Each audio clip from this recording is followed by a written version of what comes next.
కామారెడ్డి జిల్లా కేంద్రానికి చెందిన రుక్మాచారికి ఆయన స్వంత గ్రామం ఆరేపల్లి గ్రామం పక్కన గల గూడెం గ్రామ శివారులో సర్వే నంబర్ 243/A2 243/A1లో 6 ఎకరాల 1 గుంటల వ్యవసాయం స్థలం ఉంది. అందులో నుండి 3 ఎకరాల 1 గుంటల వ్యవసాయ భూమిని జిల్లా కేంద్రానికి చెందిన నజియా బేగంకు ఇటీవల విక్రయించారు.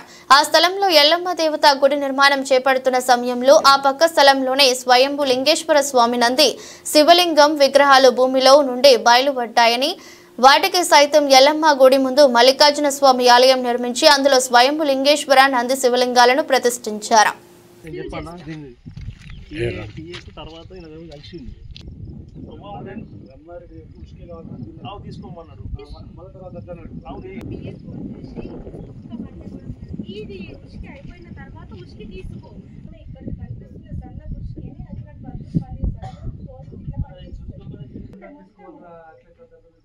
ఇప్పుడు మంచిగా ఉన్నదా ఆ మంచిగా ఉన్న ఉష్కని వేరే అతను చేసి ఆపరేషన్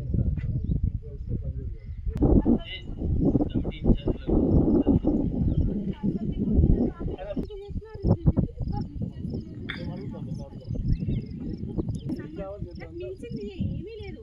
నేను ఇంతగా కట్టుకున్నా ఏం చేస్తాడు డైరెక్ట్ ఇప్పుడు కట్టిస్తాడు.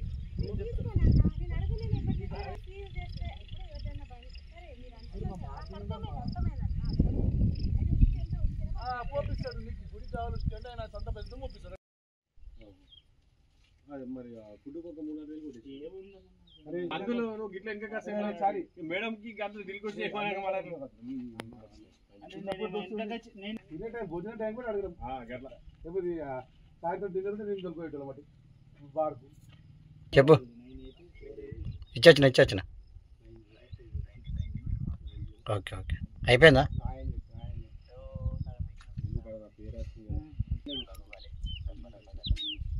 సరే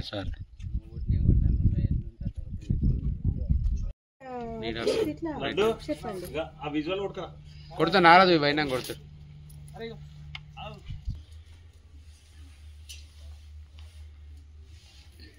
ఇది గెట్టు అట్లా మీ 3 ఎకరాలు ఇట్లా వస్తాయి. ఇప్పుడు అవతల మాట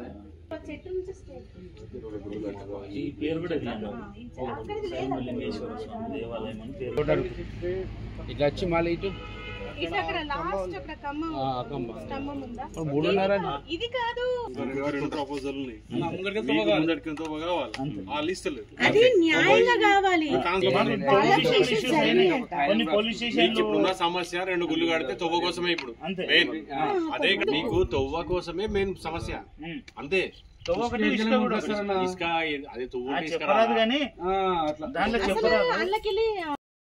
వచ్చేసి ఇక స్వయంభూ లింగేశ్వర స్వామి అయితే ఇక్కడ 243/A1 243/A2 సర్వే నంబర్లో మేము ఈ జాగా అమ్మడం జరిగింది మా ఫ్రెండ్కి వచ్చేసి.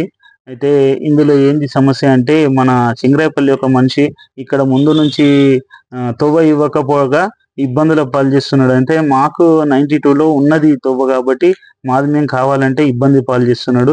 అయితే వాస్తవానికి బోనాలు తీస్తే ఎల్లమ్మ తల్లి వెనక నుంచి తీయద్దు ముందరి నుంచి తీయాలనే విషయం పంతులు వచ్చి చెప్తే మాకు అప్పటిదాకా తెలియక అయితే వాళ్ళని ఇబ్బంది పాలు చేయగా నేను వస్తే నాకు ఇబ్బంది పాలు చేస్తున్నాడు. ఇది సమస్య జర అందరూ సహకరించి ఈ మన శివాలయంకు స్వయంభూ లింగేశ్వర స్వామి ఎల్లమ్మ తల్లి అందరి ఆశీర్వాదం అందరికీ తొవ్వ కావాలి. అమ్మవారికి నివాసానికి రావాలంటే ఒక మార్గం అనేది ఉండాలి కాబట్టి దాని విషయంలో అడుగుతున్నాం. మానవత్వంగా మంచితనంగా ఒక దైవంకి ఈమని అడుగుతున్నాం కానీ వేరే వ్యతిరేకంగా నా అవసరానికి అడుగుతలే. అమ్మవారికి బోనాలు తీయడానికి కానీ ముందు నుంచి రావడానికి కానీ అడగడం జరుగుతున్నది. ఆ మనిషి అనేది ఇష్టం ఉన్న బిహేవియర్ అంటే గలీజ్గా మాట్లాడడం, ఏదో నువ్వు ఏం చేస్తావు అది ఇది మాట్లాడడం జరుగుతుంది. దయచేసి మాకు సహకరించగలరని కోరుచున్నాం సార్.